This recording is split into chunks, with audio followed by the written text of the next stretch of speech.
Hello guys, so kamekaniko po, mag-tune up po tayo ng Weichai engine. Ah, i-set muna po yung sa top dead center sa may flywheel kasi yung top dead center yun. Dalawa po yun. Pag naka top dead center, kung hindi po naka number 1, naka number 6, ganun po yung nakalagay sa top dead center. Pwede po mag-umpisa sa 6. Pwede po mag-umpisa sa 1 basta top dead center.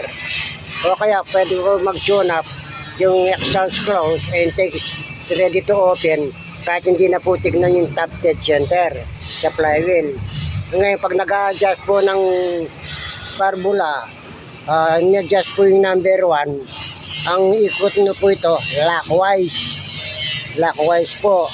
Ito po ang sukat po nito, itong exhaust po 40 po ito, 40 mm. Dito naman po ito 30 mm yung intake.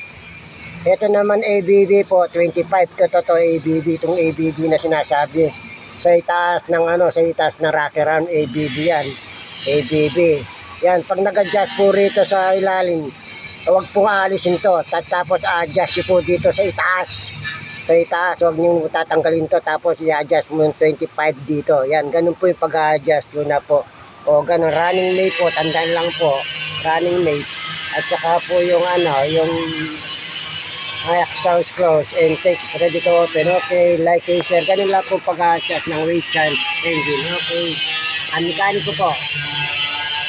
Like and share.